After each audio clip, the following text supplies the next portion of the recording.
The library of Ashworth Manor smelled of autumn, of leather and beeswax, of paper aged to the colour of honey, of wood smoke drifting from the great hearth that dominated the eastern wall. Lady Eleanor Hartwell had discovered this sanctuary 3 days after her arrival, when the weight of sympathetic glances and whispered speculation had grown too heavy to bear, and she had fled the breakfast room with some murmured excuse about a headache. The library had welcomed her with its silence, its rows upon rows of books standing like sentinels against the judgment of the world beyond its walls. She had come every day since, arriving earlier each morning, claiming the window seat that overlooked the rolling hills of the estate,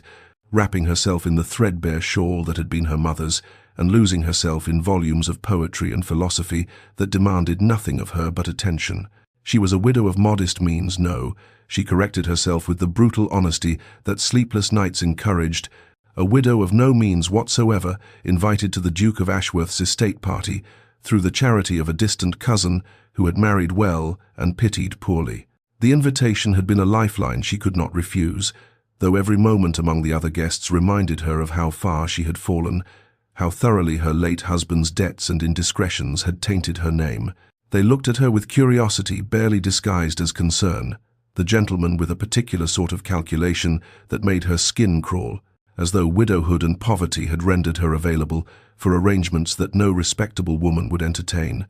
So she hid, and the library kept her secrets. It was from this window seat, on the 4th morning of her refuge, that she first saw the Duke of Ashworth, clearly not across a crowded drawing-room or at the distant head of the dinner table, but alone, astride a great black horse, riding across his estate with a singular focus that seemed to exclude the entire world. Sebastian Thorne, 5th Duke of Ashworth, was a figure of legend even among a society that trafficked in gossip as currency. Cold, formidable, untouchable, a man who had withdrawn from London after some scandal years prior and now ruled his northern estate like a self-appointed exile. The other guests spoke of him in hushed tones of a broken engagement, of accusations never quite spoken aloud but damning nonetheless,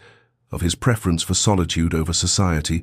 of his reputation for coldness that bordered on cruelty. Eleanor watched him ride, his dark coat stark against the amber and gold of the autumn landscape,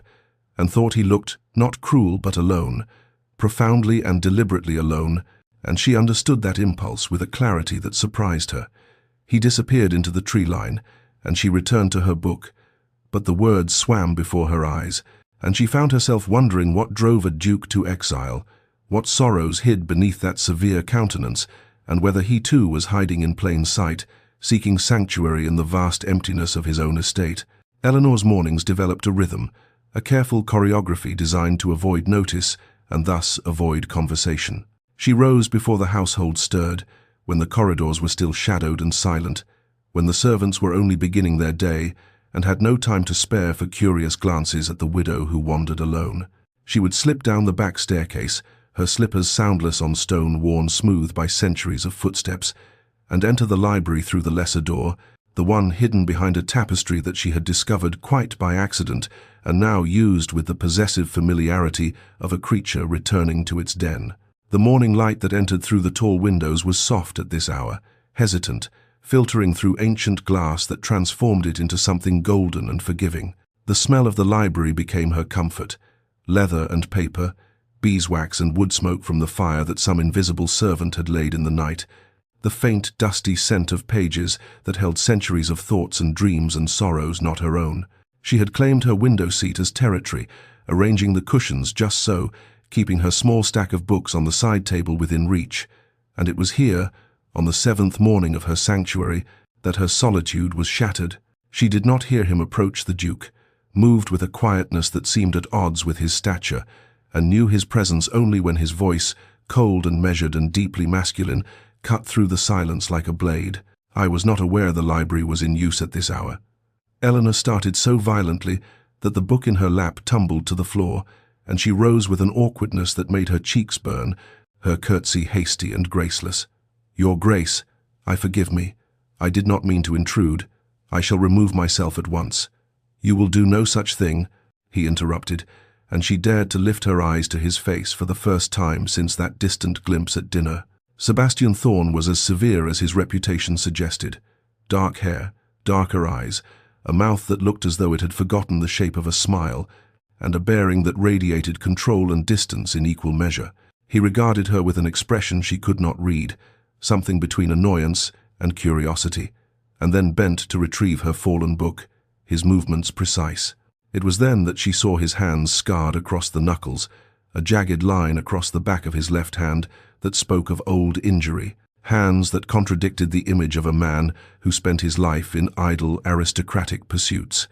He held the book for a moment, glanced at the title, then offered it to her without comment.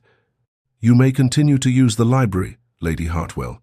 I ask only that you do not disturb the private study beyond the far door. It is locked, and I prefer it remain so." His tone was formal, dismissive, the words of a man unaccustomed to explaining himself. Eleanor took the book, her fingers trembling slightly, and managed a whispered, "Of course, Your Grace, thank you." He inclined his head, a gesture that might have been acknowledgement or might have been mere politeness, and then he was gone, the door closing behind him with a soft but definitive click that echoed in the sudden emptiness. Eleanor sank back into her window seat, her heart racing inexplicably, the book clutched to her chest, and realized that her sanctuary had just become infinitely more complicated. Weeks passed, and the library became a shared space divided by an unspoken treaty, neither acknowledged, but both observed with careful precision. Eleanor claimed the mornings, arriving as dawn broke and departing before the household assembled for luncheon, while the Duke worked in his private study during the afternoons, his presence announced only by the faint sound of his footsteps beyond the locked door or the occasional rustle of papers. They passed each other, sometimes in doorways or between the stacks, exchanging brief nods that carried the weight of recognition without the burden of conversation, and Eleanor found herself attuned to his presence in ways she did not quite understand, aware of him even when he was invisible, as though the library held some record of his passage that she alone could read. The household staff, freed by her low status from the usual discretion, gossiped freely in her presence, and she learned fragments of the Duke's history through their whispered conversations. A broken engagement 5 years prior, accusations of cruelty that were never quite specific enough to be refuted, but damning enough to exile him from London society, his choice to withdraw to Ashworth rather than fight rumours that painted him as cold, unfeeling, perhaps even dangerous. The younger maids spoke of him with fearful respect, but the older servants, those who had known him since childhood, defended him with a fierceness that suggested a different truth beneath the gossip, and Eleanor found herself observing him with increasing curiosity, seeking evidence to support one version or the other. It was from her window seat that she conducted her study, watching him move through his days with the focus of a scholar examining a particularly puzzling text. She saw him with his horses, his hands those scarred, capable hands gentle on their necks, as he spoke to them in tones too low to hear but clearly affectionate, saw him pause in his morning rides to speak with his elderly groundskeeper, their conversation unhurried and marked by what appeared to be genuine warmth, saw him stop to examine a struggling tree or redirect a stream that threatened the path, small acts of stewardship that spoke of care rather than coldness. The contradiction between his reputation and her observations intrigued her, troubled her, made her question which version was true or whether both could somehow coexist in the same man, and she began to look for him in the mornings, her reading interrupted by glances toward the window, her attention divided between the words on the page and the solitary figure moving through the landscape below. She began, almost without conscious thought, to leave small signs of her presence in the library, her shawl arranged just so on the window seat, a book left open to a particular passage on the table nearest his study door, a bookmark placed with deliberate care, wondering if he noticed, if he understood these small gestures as the messages they were, evidence that someone saw him, that his sanctuary was not as empty as it appeared, and though he never remarked upon these arrangements, she noticed that her shawl was once carefully folded when she arrived after forgetting it overnight, that the books she left were sometimes moved but always respectfully, always with a care that suggested they had been read, and she understood that he too was watching, observing, conducting his own silent study of the widow who had invaded his solitude and somehow made it less lonely. It happened on a morning when frost had silvered the windows and Eleanor's breath misted in the cold air of the library, the fire not yet built up enough to dispel the night's chill, and she had been searching for a particular volume on the upper shelves, a collection of essays she had glimpsed days before, but not dared to retrieve, given its precarious position on the highest tier. The rolling ladder was older than she was, its wheels protesting softly as she positioned it with care, testing each rung as she climbed, her skirts hampering her progress in a way that made her grateful no one was present to witness her ungraceful ascent, and she had just closed her fingers around the spine of the book when the wheel slipped, the ancient mechanism failing, and the world tilted sickeningly as the ladder swayed away from the shelf. She did not have time to cry out, managed only a sharp intake of breath before gravity claimed her, but the impact she anticipated never came. Instead, there were hands, strong and sure, catching her beneath the arms and around the waist, steadying her against a solid chest as her feet found the floor with an inelegance that would have been mortifying under any other circumstance. For a moment, she could not move, could not think, aware only of the warmth of him, the scent of sandalwood and something else, something distinctly masculine, the sound of his heart beating steadily beneath her ear where her head had landed against his shoulder.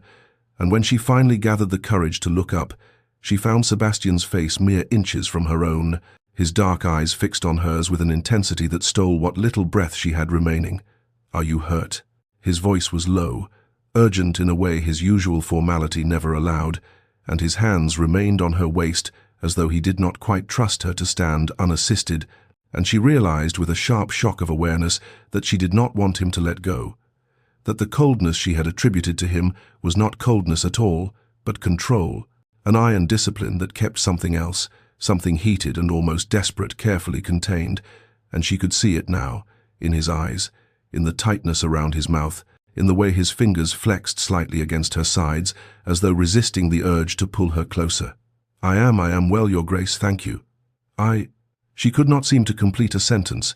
her usual composure scattered like the frost melting on the windows, and he stepped back, releasing her with what appeared to be reluctance, his jaw tight. "What were you reaching for?" The question was ordinary, practical, but his tone carried an undercurrent she did not know how to interpret, and she gestured vaguely toward the upper shelf, unable to find words. He retrieved the book without need of the ladder, his height sufficient to reach what she could not, and held it for a moment, reading the title. "Montaigne," he said, something shifting in his expression, something that might have been approval or surprise or both. "You have excellent taste, Lady Hartwell." It was the first compliment he had paid her, the first acknowledgement that she was more than an inconvenient presence in his library, and emboldened by the lingering warmth of his hands on her waist,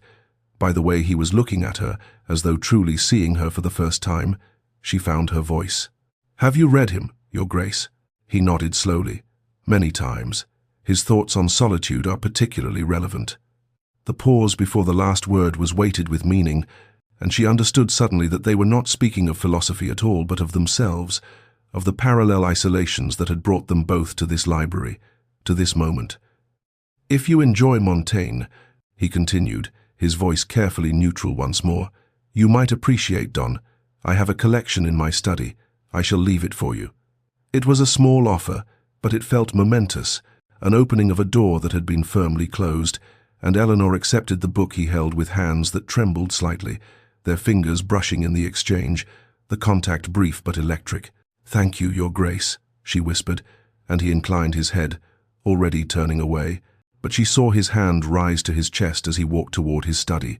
saw him press it there as though checking that his heart still beat correctly, and she knew that whatever had shifted between them in those moments when he held her was not her imagination, that he had felt it too, this recognition, this impossible and terrifying awareness of another solitary soul. After she left, he stood in the silence of the empty library, still holding the place on the shelf where the book had been,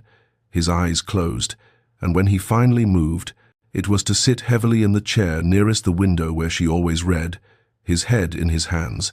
and Eleanor, glancing back through the glass of the door she had not quite closed, saw him there and understood with sudden piercing clarity that the Duke of Ashworth was not cold at all, but desperately, achingly lonely, and that she was not the only one who had been hiding in this library, seeking refuge from a world that had judged them both and found them wanting. Autumn deepened around Ashworth, the trees surrendering their green to crimson and gold, and with the turning of the season came a shift in the atmosphere of the library, as though the walls themselves had softened, grown permeable to something neither Eleanor nor Sebastian dared name aloud. Their conversations became more frequent, though they maintained the formal distance of two people circling something too fragile to approach directly, discussing Dante's Circles and Milton's Paradise, debating the merits of Pope's translations and the architecture of Shakespeare's sonnets, never veering into anything resembling the personal, even as their words revealed more than either intended. Eleanor learned, through these careful exchanges, that the Duke read poetry, not merely read it, but loved it with a passion that seemed incongruous with his stern reputation, could quote entire passages from memory,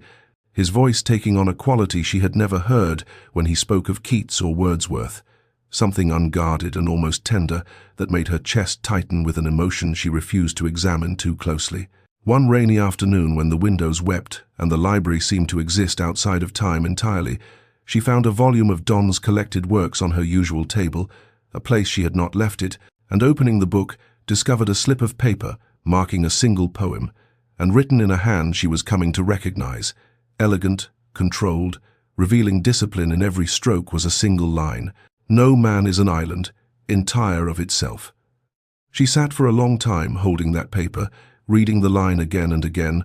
trying to parse whether it was meant as observation or confession, whether he was speaking to her or to himself or to the solitude they both inhabited. And she was unsure, desperately unsure, whether she dared believe it was an invitation, a reaching across the distance he maintained so carefully. That evening at dinner, seated far down the table, among the other guests of lesser consequence, while Sebastian presided at its head with the remote courtesy that was his public manner, she felt his gaze upon her and looked up to find him watching her across the candlelight and the elaborate centerpieces,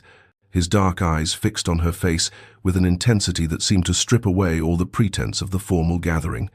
And for a moment the room fell away, the chatter of the other guests fading to meaninglessness, and something passed between them, an acknowledgement perhaps, or a question, or the recognition of a shared secret that neither could voice but both understood. She saw his hand tighten on his wine-glass, saw the muscle in his jaw flex as though he were holding back words that wanted desperately to be spoken, and then one of the ladies beside him addressed him, and the moment shattered. But Eleanor sat trembling in her chair, her dinner untouched, understanding that whatever had begun between them in the library was no longer contained by those walls, that it was following them into the wider world, demanding recognition, and she was terrified and exhilarated in equal measure, knowing that to acknowledge it would be to risk everything: her fragile safety, her sanctuary, her carefully constructed refuge. But to deny it was becoming impossible, for how could she unsee what she had seen in his eyes, or unfeel the way her heart responded to his presence, or pretend that the Duke of Ashworth was still the cold, forbidding figure she had imagined from a distance, when she now knew the truth that lived beneath that careful control, the loneliness that matched her own, the hunger for connection that he buried beneath duty and discipline, but that called to something equally buried in herself. As autumn surrendered to the first whispers of winter, the atmosphere at Ashworth grew heavier, the other guests becoming restless with the changing season, seeking entertainments that would distract from the lengthening shadows and the chill that crept through even the most well-heated rooms, and Eleanor found herself increasingly besieged by invitations she did not want: card games in the drawing-room, amateur theatricals, an excursion to the village, all of which she declined with excuses that grew thinner with each repetition, until it became apparent to everyone that Lady Hartwell preferred the solitude of the library to the company of her peers. She did not care what they thought, these people who smiled to her face while whispering about her circumstances behind gloved hands, but she became aware that Sebastian had begun to intervene on her behalf, deflecting the more persistent invitations with a quiet authority that brooked no argument, mentioning in his careful way that Lady Hartwell was engaged in research of a scholarly nature, that she was not to be disturbed, and though he never looked at her directly during these interventions, never acknowledged what he was doing, Eleanor felt the protection of it like a cloak around her shoulders, warming something inside her that had been cold for so very long. It was on an evening when the wind howled against the windows and the guests had gathered in the drawing-room for whist, that Baron Wickham, a man whose reputation preceded him in the worst possible ways, cornered Eleanor in the corridor outside the music-room, where she had been attempting to pass unnoticed on her way to the safety of her chambers. "Lady Hartwell," he said, his smile oily in the lamplight, his bulk blocking her path in a way that made her heart begin to race with an old familiar fear. "How convenient to find you alone. I've been hoping for a private word."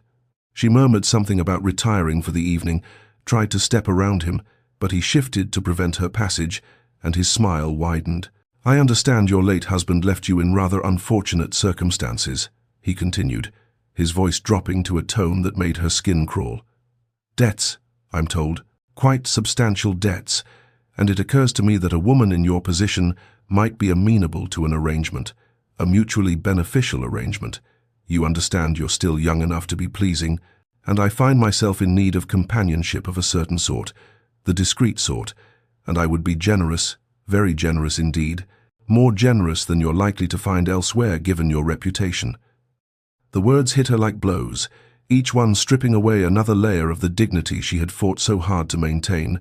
reducing her to exactly what she had feared. The world saw when they looked at her, a woman of questionable virtue, damaged goods, someone whose poverty made her vulnerable to propositions that no respectable lady should ever have to hear. And for a moment she could not breathe, could not think, could only stand frozen as the Baron's meaning became horrifyingly clear. "I must go," she managed, her voice barely above a whisper, and this time when she moved to pass him, he let her, but his laughter followed her down the corridor, low and knowing, and she fled, her only thought to reach the library, her sanctuary, the one place in this house where she felt safe, but when she reached the heavy oak door and tried the handle, it would not turn locked. Locked for the first time since she had begun her refuge there, and she stood in the darkened corridor with her hand on the cold brass, fighting back tears, alone with the Baron's words echoing in her mind and no refuge available, unaware that in the shadows at the far end of the hallway, Sebastian stood watching, his face rigid with a fury that would have terrified her had she seen it, his hands clenched into fists at his sides, having witnessed everything, having heard everything, and already calculating exactly what he would do about Baron Wickham come morning. Morning arrived pale and cold, winter announcing itself in the frost that etched patterns on the windows and the breath that misted in the corridors despite the fires burning in every hearth, and Eleanor descended to breakfast with her composure carefully reconstructed, determined that no one would see how Baron Wickham's words had shaken her, how close she had come to shattering entirely in that darkened hallway outside the locked library. But when she entered the breakfast room, she found the atmosphere strange, hushed, the other guests speaking in low tones that ceased when she appeared, and it was Lady Pemberton, one of the kinder matrons, who leaned close as Eleanor took her seat and whispered that Baron Wickham had departed before dawn, summoned urgently by the Duke himself, and asked, though the asking had apparently been more command than request, to remove himself from Ashworth immediately,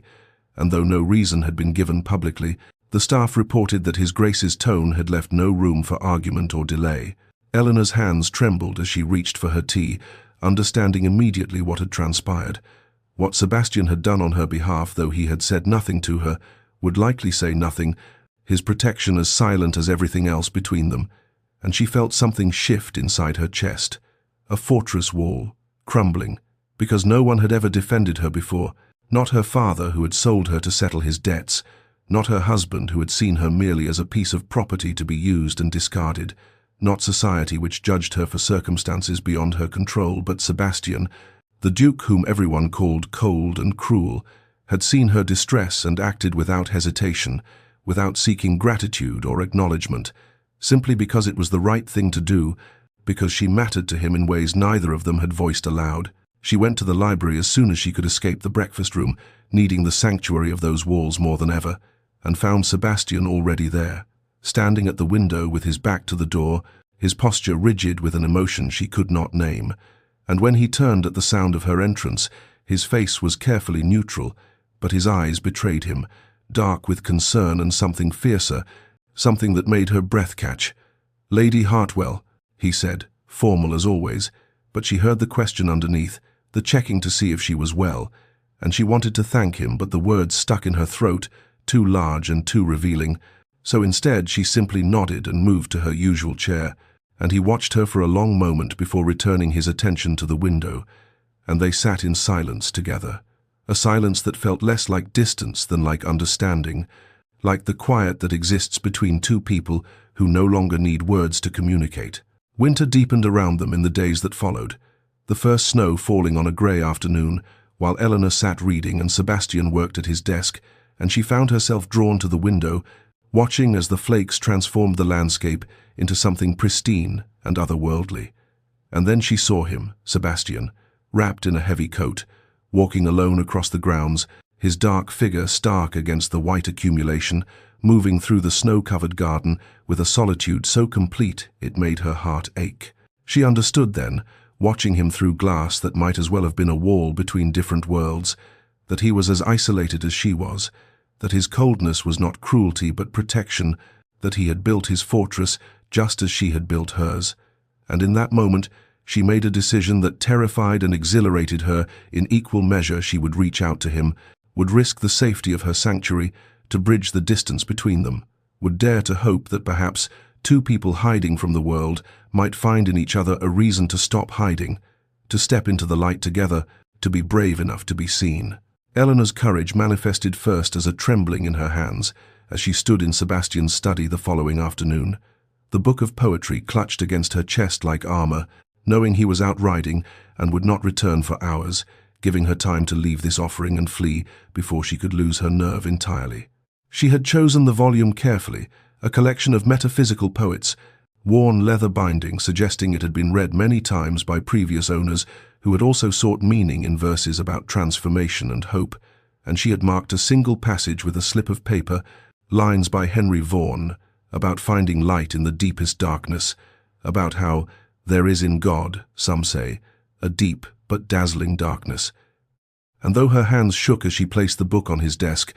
precisely centered so he could not miss it, she felt the rightness of the gesture, this reaching out through literature because neither of them seemed able to manage it through speech. Then she fled, her heart racing, and the days that followed were torture, each morning arriving in the library to find no response, no acknowledgement, until she began to fear she had overstepped some invisible boundary, had presumed too much, had revealed too clearly the feelings she was only beginning to acknowledge to herself, and she told herself she had been foolish, that a duke and a penniless widow could never be more than cordial strangers sharing space in a library, that she had mistaken his kindness for something deeper, when it was merely the courtesy any gentleman would extend to a guest in his home. But on the fourth day, when she settled into her usual chair, she found a book waiting for her, not in her hands but placed deliberately on the small table beside her seat, where she could not fail to notice it, and her breath caught as she recognized it as one she had never seen before, a collection of sonnets by various poets. And when she opened it with trembling fingers, she found a passage marked in Shakespeare's hand, Sonnet 116, about love that looks on tempests and is never shaken, about love as an ever-fixed mark. And she sat staring at the words until they blurred before her eyes, understanding that Sebastian was answering her, speaking to her in the only language that felt safe to both of them,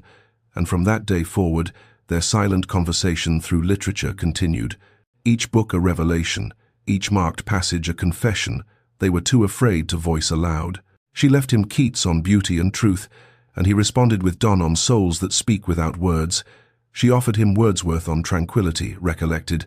and he countered with Blake on the courage to forge one's own path.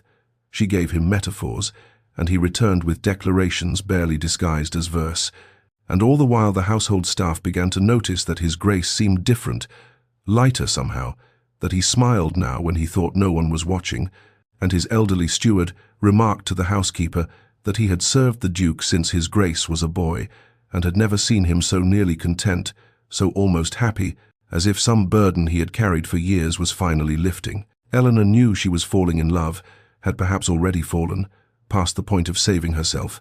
but she reminded herself sternly of reality, each night as she lay in her bed, unable to sleep for thinking of him. She was a widow whose husband had left her nothing but debts and shame. She had no fortune and no prospects. She was living on the Duke's charity, and would have to leave eventually, because she could not impose forever. And Sebastian was a duke, bound by duty and expectation to marry well, to choose a woman whose bloodline and dowry would enhance his position rather than diminish it.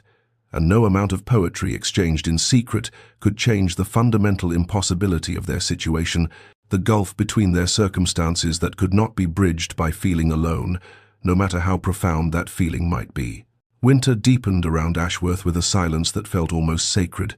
the snow falling steadily until the world beyond the estate's windows became a study in white and grey, and as the Christmas season approached, the house guests began departing one by one, returning to their own families and estates, until Eleanor found herself among only a handful remaining, and she knew she should leave as well, should find some distant relation willing to house her, or perhaps accept a position as a companion to some elderly lady, anything rather than continue imposing on the Duke's hospitality when she had nowhere else to go, and no means to reciprocate his generosity. But Sebastian, when she tentatively mentioned departure, had looked at her with an expression she could not quite read and said simply, "You are welcome to remain as long as you wish, Lady Hartwell. This is your home for the season." And though the words were formal, his tone carried something deeper, something that made her heart clench with hope and fear in equal measure. And so she stayed, telling herself it was only until after Christmas, only until the weather improved, only until she could bear to leave the library and the man who haunted it as surely as she did. The evening came unexpectedly, as transformations often do, arriving on an ordinary day that had given no warning it would change everything. Eleanor was alone in the library as darkness fell early the way it did in deep winter, the fire burning low and casting dancing shadows across the shelves,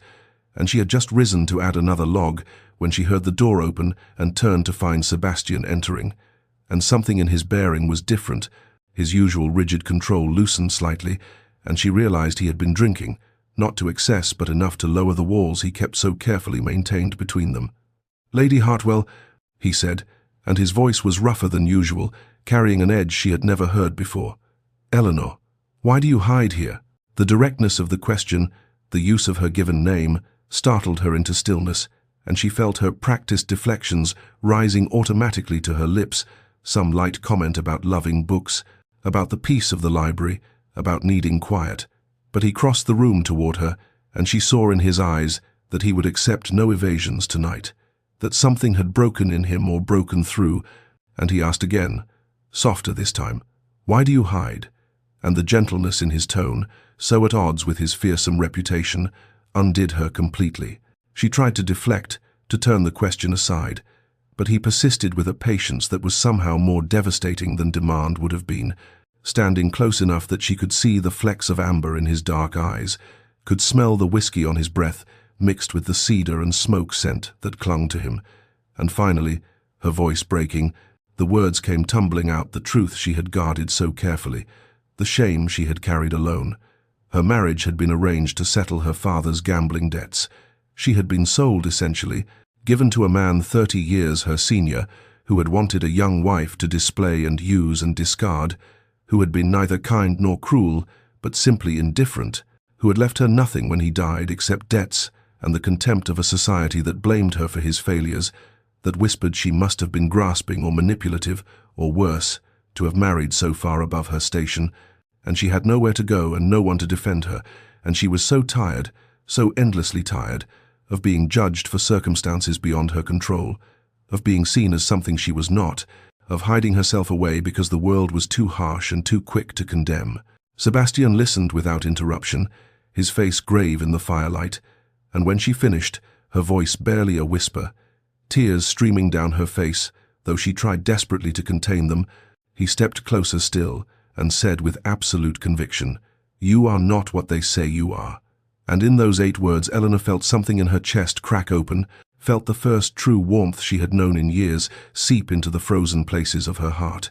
felt the beginning of hope that perhaps, impossibly, she might be seen not as the world saw her but as she truly was. The crisis arrived 3 days before Christmas in the form of the Dowager Duchess of Ashworth, Sebastian's mother, whose carriage swept up the snow-covered drive with a presumption that spoke of decades wielding social power, and Eleanor, watching from the library window as footmen scrambled to attend the unexpected arrival, felt her brief moment of hope crystallize into ice in her chest, understanding instinctively that whatever fragile understanding she and Sebastian had reached the previous evening was about to be tested in ways neither of them was prepared for. The dowager was formidable in the way only women of her generation and station could be, steel wrapped in silk, cruelty disguised as concern, and she had brought with her a young woman whom Eleanor recognized instantly as Lady Penelope Weatherby, daughter of an earl, possessed of both impeccable bloodlines and a substantial dowry, exactly the sort of match a duke's mother would orchestrate for her son. And Eleanor stood frozen at the window as Sebastian emerged from the stables to greet them, watched as the dowager presented Lady Penelope with a flourish that suggested ownership already established, and even from this distance, Eleanor could see the tension in Sebastian's shoulders. The careful blankness of his expression that she had learned meant he was exercising iron control over some powerful emotion. She did not go down to greet the arrivals, knowing without being told that her presence would not be welcome, and indeed, when the household assembled for tea that afternoon, the dowager's eyes passed over Eleanor with the kind of dismissive coldness that required more effort than simple ignorance. This was deliberate erasure, a cutting designed to wound, and when Eleanor was introduced as Lady Hartwell, a widow who had been a guest for the season, the dowager's smile was all teeth and no warmth as she said, "How charitable of you, Sebastian, to open your home to those in unfortunate circumstances." The word unfortunate delivered with surgical precision to draw blood, and Eleanor felt her face heat with shame even as she maintained her composure, years of society training allowing her to smile and murmur appropriate pleasantries while dying inside. Lady Penelope herself seemed kind enough, if somewhat vapid, talking brightly about London society and the upcoming season, clearly having no idea she was being maneuvered into a match, and the dowager dominated the conversation with talk of bloodlines and duty, of maintaining one's position, of the responsibilities that came with being a duke, and every word was aimed like an arrow at Eleanor, reminding her without stating it directly that she was a charity case, a woman of questionable circumstance, someone with nothing to offer a man of Sebastian's station, except perhaps scandal and social diminishment. Sebastian said little, his jaw tight, his hands gripping his teacup with enough force that Eleanor feared it would shatter, but he did not contradict his mother, did not defend Eleanor, and she understood with sinking certainty that whatever had passed between them in the library had been a beautiful aberration, a moment stolen from reality that could not survive the harsh light of duty and expectation, and she was a fool to have hoped otherwise,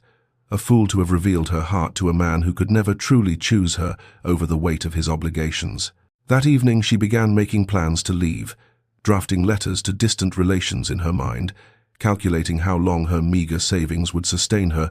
trying to determine where in England she might go, where no one knew her story, and she could perhaps find peace in obscurity. And she told herself firmly that she had been foolish to hope, that she had known from the beginning the impossibility of her situation, that she should be grateful for the months of sanctuary the Duke had provided, rather than bitter about the ending she should have anticipated from the start. But knowing all this did nothing to ease the ache in her chest, the feeling that something precious had been offered and then snatched away before she could fully grasp it, leaving her more bereft than if she had never glimpsed the possibility at all. Eleanor avoided the library for 3 days, telling herself it was the only sensible course, the only way to protect what remained of her dignity, and she kept to her rooms as much as propriety allowed, pleading a headache when invited to join the other guests for activities, watching from her window as the dowager orchestrated what seemed to be a courtship between Sebastian and Lady Penelope, the two of them walking the snow-covered gardens with the dowager trailing at a careful distance, close enough to chaperone but far enough to suggest intimacy, and Eleanor forced herself to look away, to accept what she should have known from the beginning, that the library had been a sanctuary and nothing more, that whatever understanding she and Sebastian had reached could not survive the weight of his obligations, that dukes did not marry penniless widows, no matter what tender words were spoken in firelight. On the 3rd day, as winter twilight fell early and cold across the estate, Eleanor found a note slipped under her door, the handwriting achingly familiar from the books they had exchanged. "You are missed in the library. S." She stood holding the paper until her hands trembled, reading those 5 words over and over, searching for hidden meaning, for some indication of what he wanted from her, whether this was kindness or cruelty, invitation or farewell, but the words revealed nothing beyond their surface, and she could not bring herself to respond, could not bear to return to that space that had become so precious, only to watch it transformed into a place where he courted another woman, where the future Duchess of Ashworth would be displayed and approved by his formidable mother. That evening at dinner, the Dowager was particularly effusive, dominating the conversation with talk of the upcoming season of balls and presentations.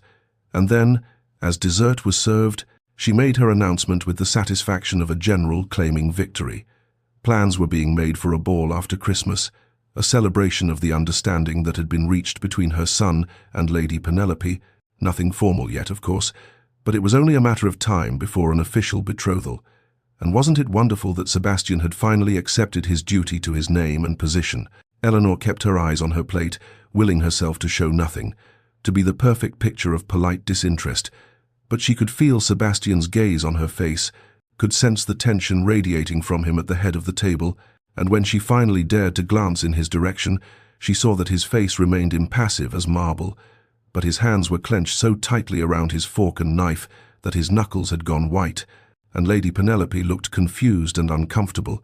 opening her mouth as if to speak before thinking better of it, and the Dowager continued talking as if she had orchestrated something magnificent rather than destroyed something precious. After dinner, Eleanor fled, bypassing the drawing room where the ladies were gathering, ignoring the pointed looks and whispered comments,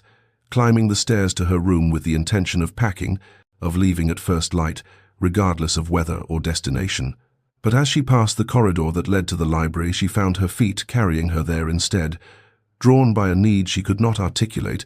a desire to say goodbye to the place that had sheltered her, to the sanctuary where she had, for a brief and beautiful moment, believed she might be allowed to stop hiding and simply be seen. Eleanor entered the library in darkness, carrying only a single candle whose flame wavered with each step, casting shadows that danced across the familiar shelves like ghosts of all the hours she had spent here,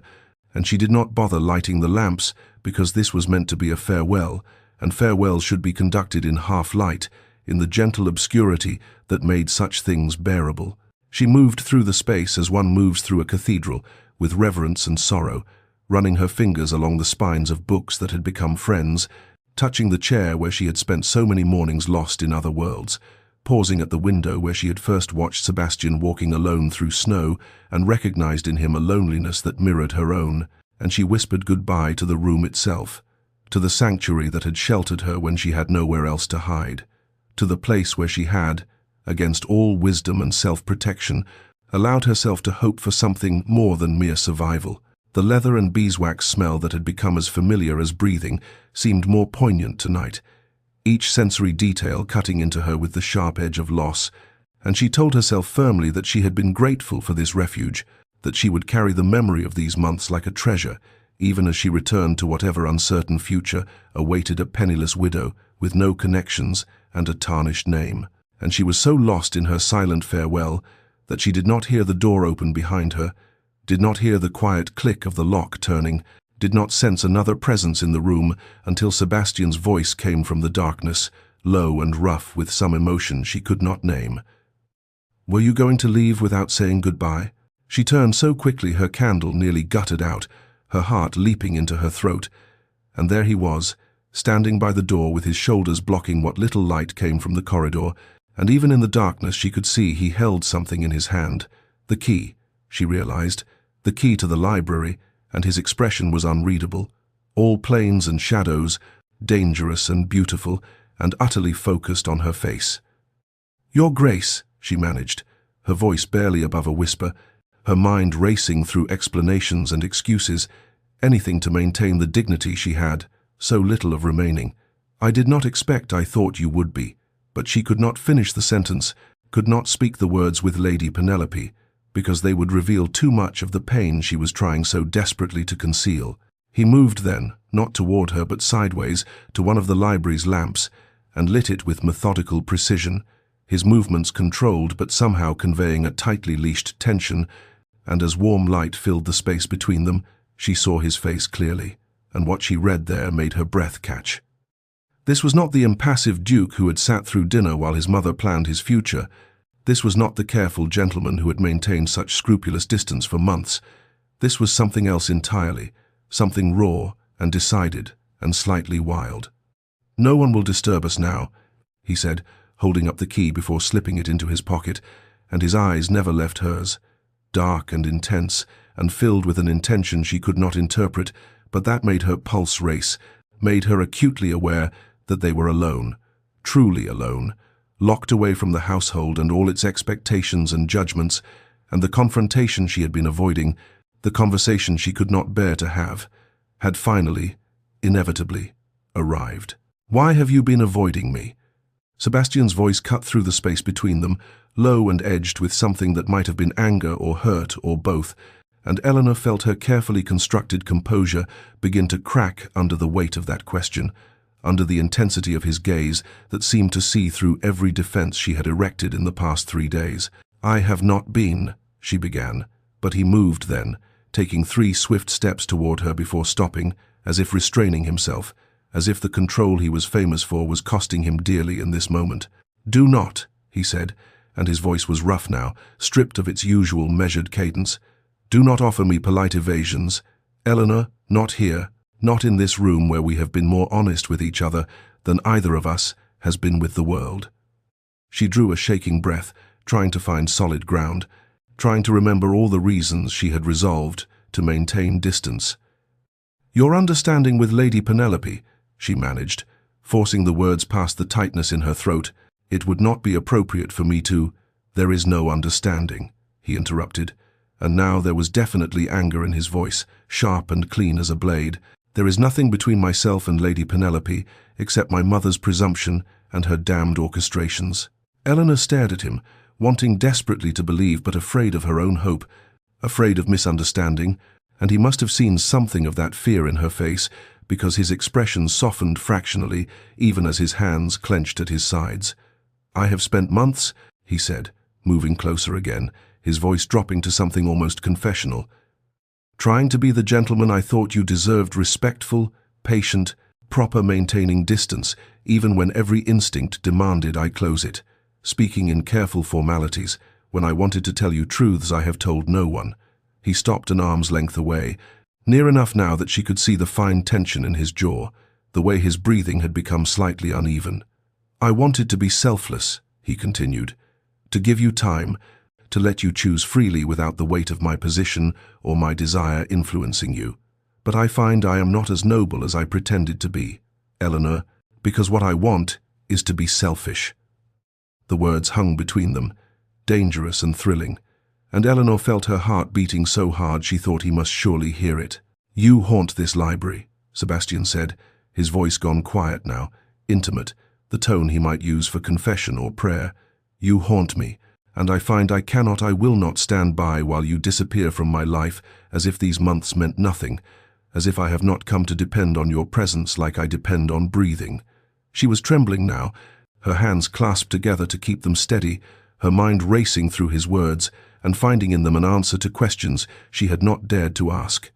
"Why did you lock the door?" she whispered, and something flared in his eyes, something that made her breath catch. "Because I am tired of being interrupted," he said simply, and took another step closer. "Because every conversation we have had has been cut short by propriety or duty or the demands of others. Because for once, just once, I wanted to speak to you without the world intruding." He paused, then added more softly, "Because I was afraid you would run before I could tell you what you have come to mean to me." Sebastian drew a breath that seemed to come from somewhere deep within him, from a place where truths had been locked away for so long they had almost calcified into silence, and when he spoke again his voice carried the weight of confession, of a story he had told no one because no one had cared to listen past the rumors that had shaped his reputation. "My engagement," he began, his eyes never leaving hers, though she could see the cost of holding that gaze, "ended not because I was cruel, but because I refused to marry without affection, without at least the possibility of something real between two people who would spend their lives together."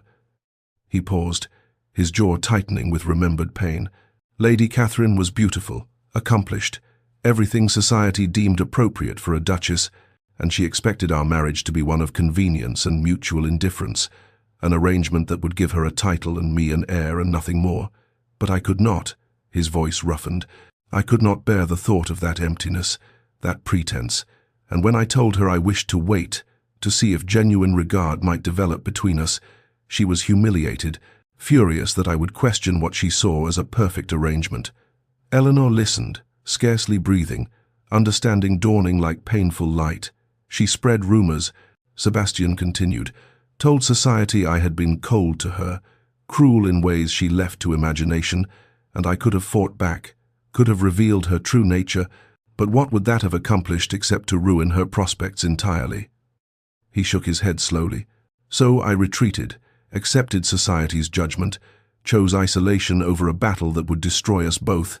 and I told myself it was better this way, better to be alone than to live a lie. He took a step closer to Eleanor, his voice dropping to something raw and intimate. "Until you," he said simply, "until I found you here, hiding as I was hiding, and began to understand that isolation is not the same as peace, that protecting oneself from pain also means closing oneself off from everything else." His eyes searched her face with an intensity that made her tremble. "You see me," he said, and the words were almost wondering, as if he still could not quite believe them. Not the Duke, with his title and his wealth and his reputation, not the cold man society has decided I am,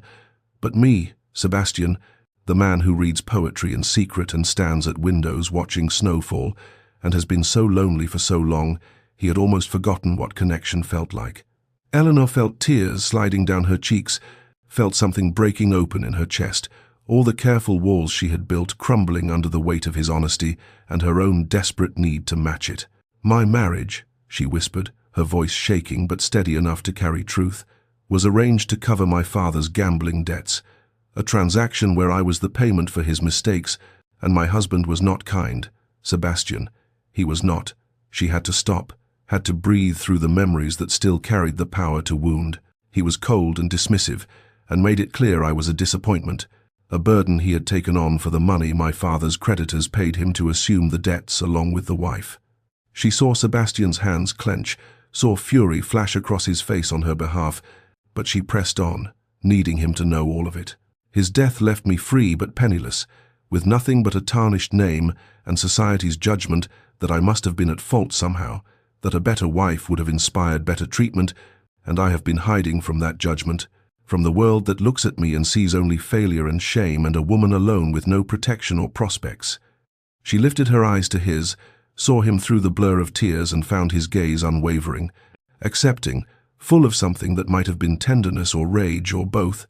"I see you too," she whispered, the words a vow and a revelation. "I see you, Sebastian, and you are not what they say you are. You are not cold or cruel. You are careful and kind and so deeply good, it makes my heart ache." The distance between them seemed both vast and non-existent, a space measured not in physical inches, but in years of loneliness and fear. And when Sebastian lifted his hand slowly, giving her every opportunity to step away, Eleanor found she could not move, could not breathe, could only watch as his scarred fingers rose toward her face with a tenderness that made her eyes burn with fresh tears. "May I?" he asked, his voice barely above a whisper,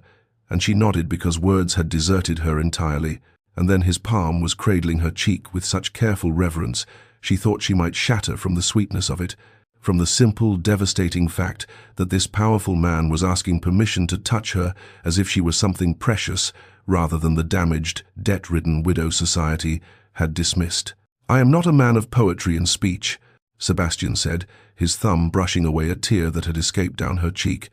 "Only in writing, and even then I struggle to find words adequate to what I feel, to what you have awakened in me these past months."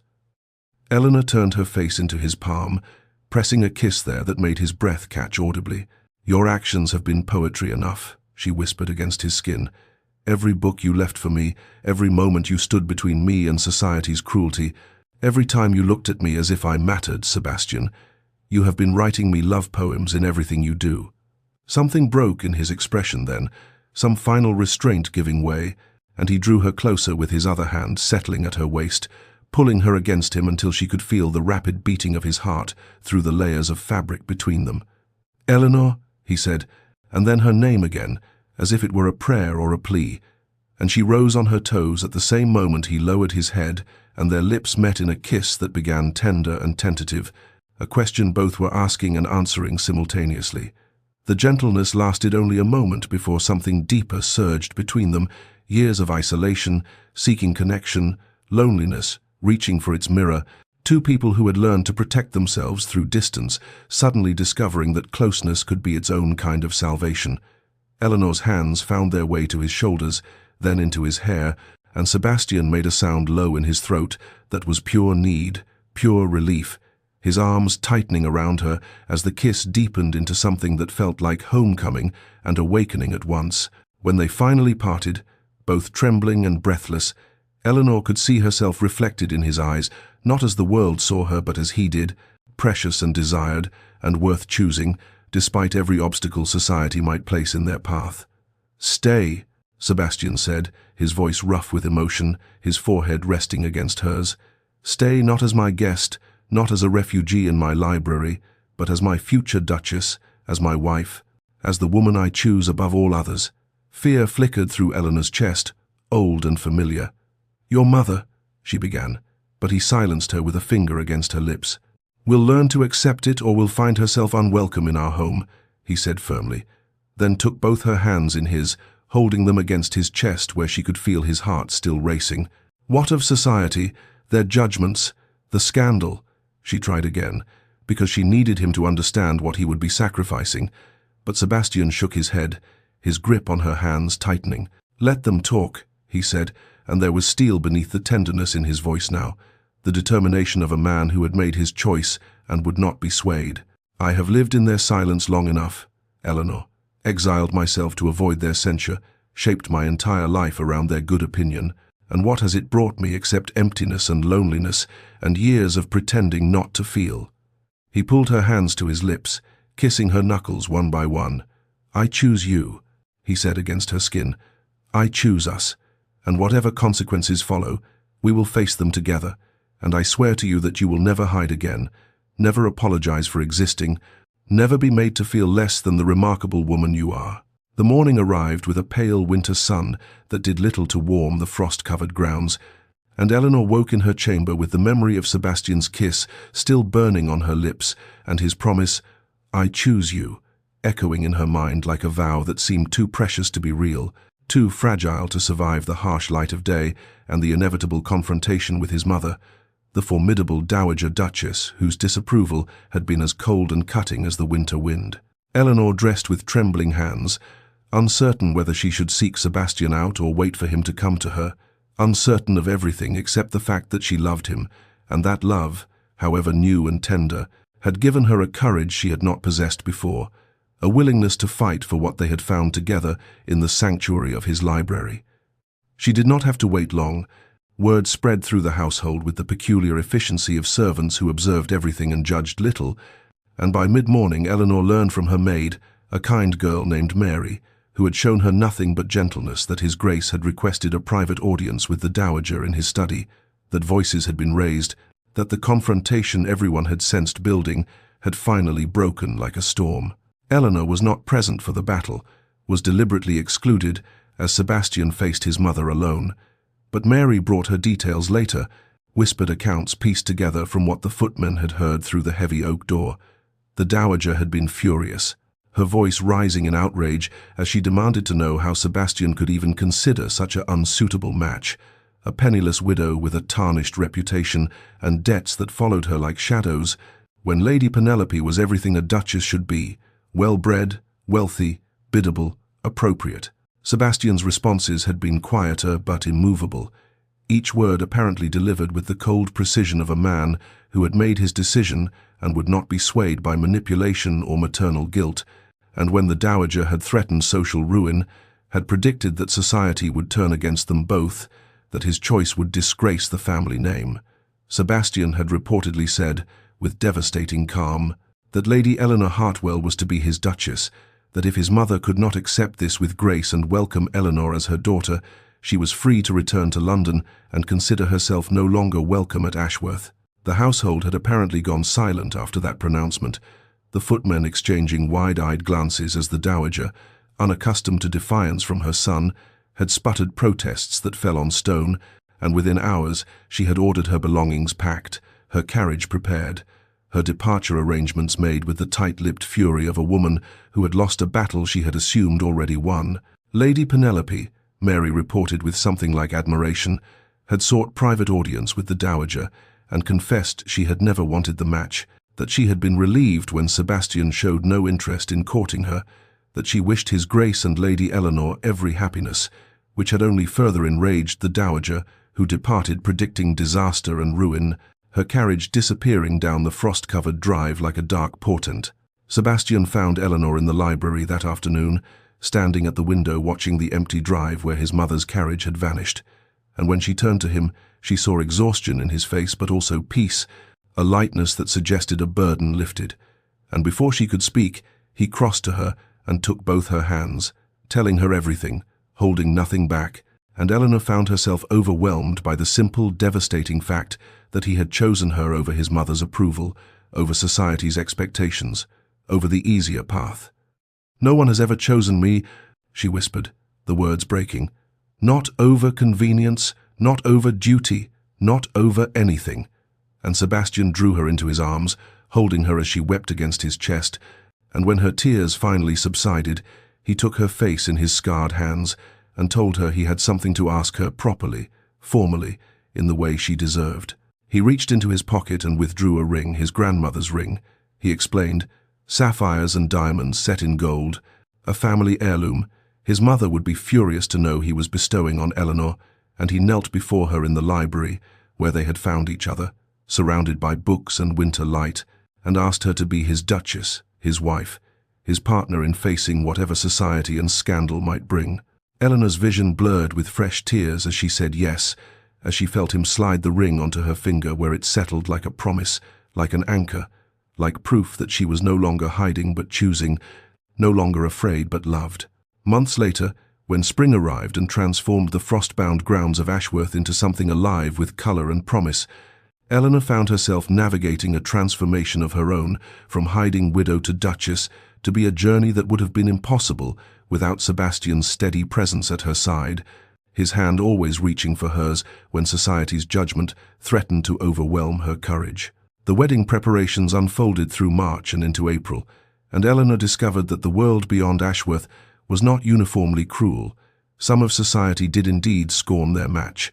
whispering behind fans about the penniless widow who had ensnared a duke, but others perhaps recognizing something genuine in the way Sebastian looked at his intended, or perhaps simply tired of loveless matches made for property and position, warmed to them with surprising enthusiasm, and Eleanor learned to distinguish between those whose opinions mattered and those whose cruelty revealed more about their own unhappiness than about her worth. Sebastian surprised her daily with the depth of his romanticism, a tenderness he had kept hidden beneath years of careful control,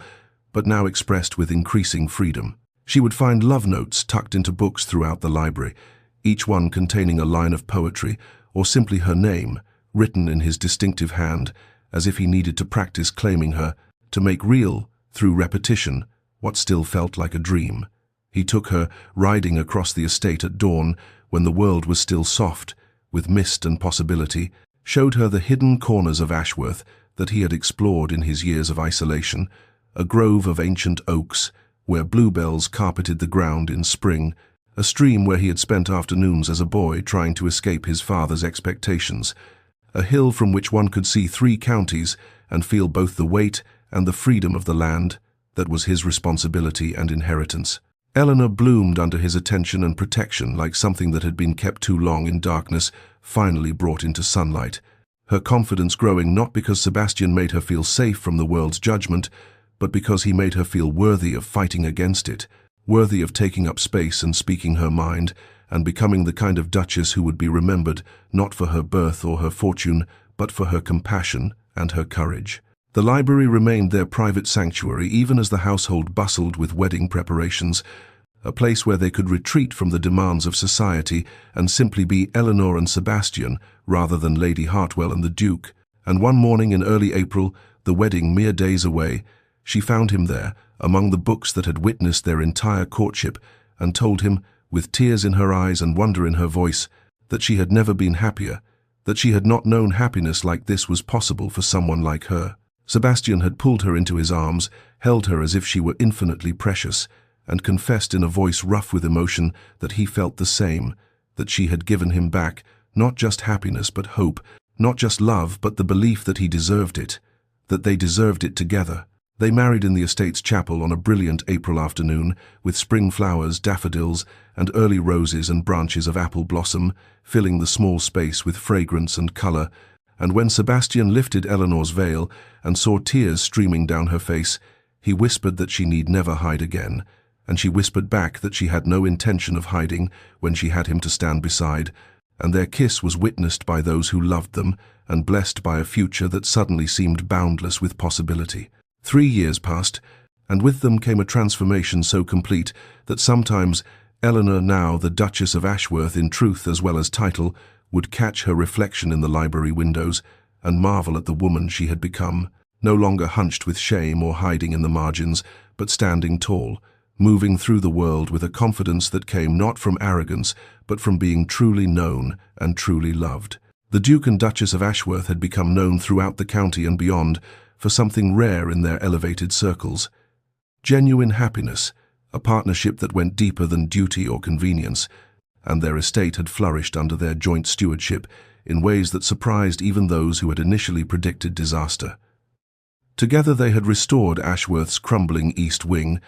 had opened the great library, once Sebastian's fortress of isolation and Eleanor's hiding place, to local scholars and the sons of tenant farmers who showed intellectual promise,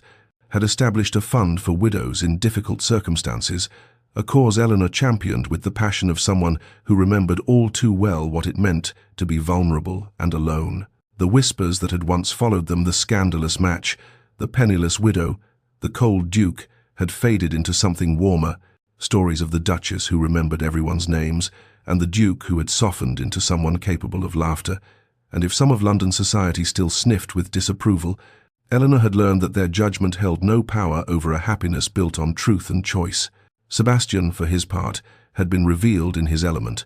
no longer isolated, but beloved by those who worked his land, respected by neighbouring families who had once feared his sternness, transformed by love into someone who smiled freely and spoke with warmth and proved that reputation and reality need not align. They had a daughter, Catherine Rose, named for both their mothers, in an act of hope and reconciliation, born in the 2nd year of their marriage during an unseasonably warm September, and Eleanor had wept when Sebastian placed their child in her arms, had seen in his scarred hands cradling that tiny perfect being the final proof that gentleness had always lived beneath his guarded exterior. On an autumn afternoon, much like the one when Eleanor had first arrived at Ashworth seeking nothing more than refuge and books, she returned to the library, their library, and found Sebastian seated in the leather chair by the window where he had once worked in solitude, their daughter, now 3 years old, nestled on his lap as he read to her from a book of fairy tales, his deep voice, soft and patient, Catherine's small hand resting trustingly on his chest. Eleanor stood in the doorway watching them, her heart so full it ached with the weight of gratitude and wonder, and when Sebastian looked up and caught her gaze, the smile he gave her contained the whole history of their love, the fear and the courage, the hiding and the revealing, the locked door that had changed everything, the library that had once been her sanctuary from the world's judgment and his fortress against its cruelty, had become something entirely different, not a hiding place but a home, not a refuge from life but the very heart of it. And as Catherine laughed at something in the story and Sebastian caught Eleanor's eye again with an expression of such profound contentment, Eleanor understood that their love had not simply saved them, but had transformed the very spaces they inhabited, had turned isolation into connection and fear into joy. That evening, after Catherine had been put to bed, a ritual they shared, taking turns with stories and songs, Sebastian's deep voice surprisingly gentle with lullabies.